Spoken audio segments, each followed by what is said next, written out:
আসসালামু আলাইকুম beautiful people. সেদিন ছিল আমার বিয়ের বিয়ে এন্ড সেন্টারে যাওয়ার সাথে সাথেই হচ্ছে মেয়ে পক্ষ গেট ধরে বসে আছে, আমরা সবাই দাঁড়িয়ে আছি, কেউ যেতে পারছি না। আর এদিকে তার নানা ভাই তাকে কিনে দিল ফোন, সে তো পেয়ে অনেক বেশি খুশি হয়ে গিয়েছে। বিয়ে বাড়িতে হচ্ছে এই সুন্দর লাইটিং, কালারফুল পান সুপারির একটা সেট আপ করা ছিল এখানে। দেন আমরা গিয়ে খাওয়া দাওয়া করতে বসে পড়েছিলাম, কারণ আমরা অনেক লেট করে গিয়েছি। এরপর বিআই আর বিআইয়ের বউর সাথে কিছু ছবি তুলছিলাম আমরা। বিআই কিন্তু আমার ক্লাসমেটও হয়, সো আমাদের আগে থেকে অনেক সম্পর্ক ভালো ছিল, আমরা পরিচিত ছিলাম। অ্যান্ড দেন তারপরে হচ্ছে জামাই ডালা খাবার সময় আমার হাজবেন্ডও গিয়েছে।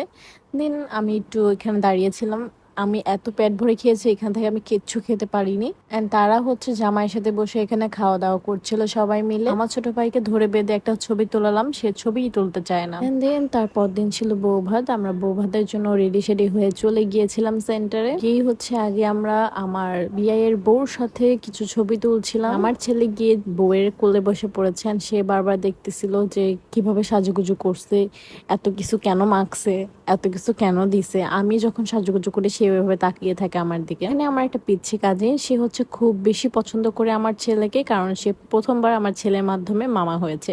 সো খুব বেশি মামা মামা পাগল, সে মামার সাথে খেলছিল। এখানে দেখেন আমার বাবা টুপি খুলে নাতিকে পরিয়ে রাখছে। দেন আমরা খাওয়া দাওয়া করতে বসে পড়লাম। খাবারটা বেশ ভালো মজা ছিল, আমরা অনেক রিল্যাক্সে খাইতে পারছি। সেই দিন বিয়ে বাড়িতে অনেক তাড়াহুড়া করে খেতে হয়, কারণ অনেক বেশি গেস্ট থাকে। তো আজকে এই পর্যন্ত, আল্লাহ হাফেজ সবাইকে, সবাই ভালো থাকবেন।